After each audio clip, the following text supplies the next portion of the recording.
Hello friends, welcome to our channel. புதிய Aadhaar card சிறப்பம்சங்கள் பற்றிய முக்கிய அப்டேட். புதிய ஆதார் கார்டில் பெறுவதற்கு ஏதேனும் வழிமுறைகள் கொண்டு வரப்பட்டுள்ளதா? குறிப்பாக ஆன்லைன் மூலமாக ஆதார், ஆதார் போன்ற சேவைகள் மாற்றங்கள் கொண்டு வரப்பட்டுள்ளதா? இதற்கான சிறப்பம்சங்கள் என்ன என்பதை பார்ப்போம். ஆதார் தொடர்பான முக்கிய நடவடிக்கைகளை இந்திய தனித்துவ அடையாள ஆணையம் மேற்கொண்டு வருகிறது. அந்த வகையில் தற்போது புதிய ஆதார் கார்டு ஒன்றை அறிமுகம் செய்துள்ளது. ஆதார் கார்டு பதிலாக இது அறிமுகம் செய்யப்பட்டுள்ளதாக கூறப்படுகிறது. இந்தியாவில் உள்ள இந்திய குடிமக்களுக்கு மிக முக்கிய அடையாளமான ஆவணமாக கருதப்படுவது ஆதார் கார்டு. குழந்தைகள் பள்ளியில் சேர்ப்பது முதல் அரசின் சேவைகளை பெறுவது வரை வங்கி கணக்கில் மற்ற எந்த ஒரு ஆவணங்களாக இருந்தாலும் ஆதார் கார்டு கட்டாயமாக உள்ளது. இந்த நிலையில்தான் ஆதார் தொடர்பான சேவைகளை பெற அரசு ஆதார் என்ற செயலியை அறிமுகம் செய்தது. இதனை ஏராளமான மக்கள் பயன்படுத்தி வந்த நிலையில் தற்போது புதிய ஆதார் செயலி ஒன்றை அறிமுகம் செய்துள்ளது. ஆதார் கார்டில் ஒருவரின் பெயர், முகவரி, பாலினம், வயது, புகைப்படம் உள்ளிட்ட பல முக்கிய தகவல்கள் இடம்பெற்றிருக்கும். இந்த தகவல்களில் சில மாற்றத்திற்கு உட்பட்டவை. மேலும் சிலருக்கு ஆதார் கார்டில் விவரங்கள் தவறாக இடம்பெற்றிருக்கும்.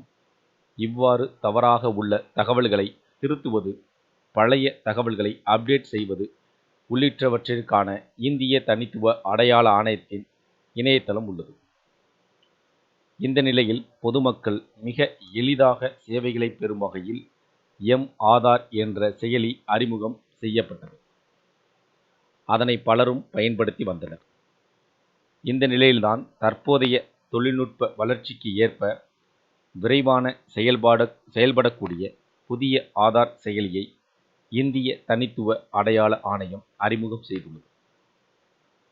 இந்த செயலி பொதுமக்கள் தங்களது ஆதார் விவரங்களை உறுதி செய்ய QR code, face ID authentication ஆகிய அம்சங்களை பயன்படுத்த அனுமதி வழங்குகிறது.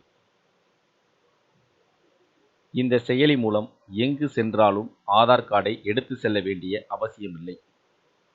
இந்த செயலி பொதுமக்கள் குறிப்பிட்ட தகவல்களை மட்டும் பகிரும் வகையில் வடிவமைக்கப்பட்டுள்ளது. இதன் மூலம் பொதுமக்களின் பாதுகாப்பு வலுப்படுத்தப்பட்டுள்ளது. இந்த புதிய செயலி அறிமுகம் செய்யப்பட்டுள்ளதன் காரணம், ஏற்கனவே பயன்பாட்டில் இருக்கும் ஆதார் செயலி விரைவில் செயல்படாமல் போக உள்ளது குறிப்பிடத்தக்கது.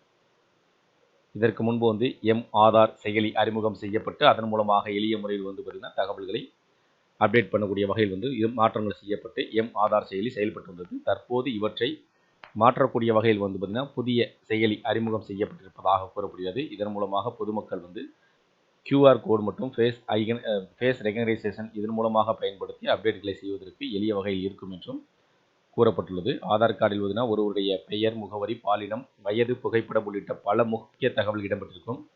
இந்த தகவலில் சில மாற்றத்திற்கு உட்பட்டவை. அதேபோல் இதில் குறிப்பிட்ட சில தகவல்களை மட்டுமே பதிவாகக்கூடிய வகையில் வடிவமைக்கப்பட்டுள்ளதாகவும் கூறப்படுகிறது. இந்த மாற்றங்கள் பற்றிய உங்களுக்கு வேறு எதுவும் சந்தேகம் இருந்துச்சுன்னா கமெண்ட் பண்ணுங்கள். இந்த வீடியோ உங்களுக்கு பயனுள்ளதாக இருந்துச்சுன்னா வீடியோக்கு ஒரு லைக் பண்ணுங்கள். மீண்டும் இதேபோல் ஒரு பயனுள்ள தகவலில் சந்திப்போம். நன்றி.